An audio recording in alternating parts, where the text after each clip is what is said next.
First, here's where Mastercard ranked on the Just Capital's Just 100 list, 13th overall, second in the industry group, described as commercial support services, sixth overall in terms of the environment. So I can imagine you're pleased to see these results. Right, Kelly, we are pleased to see these results being recognized here by Just Capital. It's the second year in the row. I think what is being recognized is really the close connection between a pretty clear strategy, consistent performance on one hand, and then catering to the topics that really matter to all of our stakeholders, not just shareholders. Inclusive growth, protecting the environment, and responsible use of technology, which, of course, for us as a technology company is particularly important. Yeah. So our team is thrilled about this recognition, and we're going to drive it forward. And you've been at the helm now for a little over a year, and what a insane time to have to take over with everything that's going on. One more quick question. What is your philosophy on work from home? What should we expect from Mastercard? Right. We have taken what our employees told us is, they learned to appreciate working from home. They learn to appreciate a lot more flexibility. So it's coming through in our renewed thinking about ways of working. So, clearly a hybrid model is where things are going for us, at least. Hybrid in coming to the office for a particular reason, you want to come and collaborate, not come to the office and sit at your desk and write emails. So that's pretty obvious. What is less obvious is, we sprinkled in, incentives like work 4 weeks from anywhere in the world.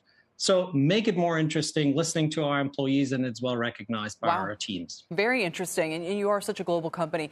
So let's talk about this year where analysts are excited that the end of the pandemic, or whatever you want to call it, will help, with cross-border payments especially. What are you seeing as we navigate through this Omicron? Can you tell us how even just the start of the year is going? Are trends holding up pretty well, or is activity taking a hit? Michael, we had a strong holiday season. First thing I want to call out, our spending pulse showed that we had an increase over 8.5% in holiday spending over the previous year. Online sales continue to be very strong at 11% of an increase. Particular segments were really very, looking up very, very strongly, jewelry, apparel. So we're coming with the momentum of a holiday season into the new year, and trends continue to look relatively positive. As you look into 2020, we're going to continue to see some benefit from accumulated savings. We're going to definitely going to continue to see benefit from an increased push towards digital. Consumers have learned, they have adapted, and they show all signs of wanting to do more online in digital banking, in online shopping, and so forth. And this has been a big focus of yours as well. And one reason why analysts sometimes prefer Mastercard over Visa is they feel that you're more comfortable with this evolution to more digital payments.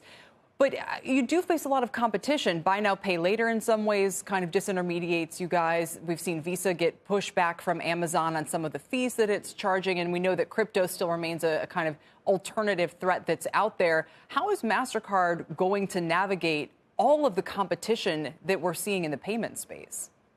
Yeah, our starting point is always the consumer. What is the consumer actually looking for? So buy now, pay later is just another way to pay. And we like it because it's going to continue to advance the digital ecosystem.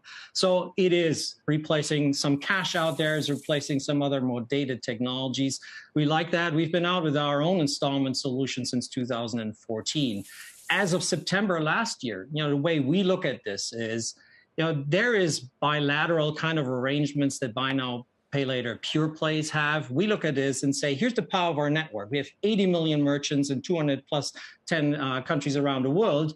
And how about we just bring the buy now, pay later functionality as part of our network proposition? So we can enable tens of millions of merchants, and we are doing that. So I'm looking at this space as not as an disintermediation threat, but really as a growth opportunity. That's very interesting. As so many incumbents do, they take these new technologies and say, great, we can do that too. Like the old Michael Jordan commercial. Michael, thanks for your time today. It's great to speak with you, and we hope you'll come back soon.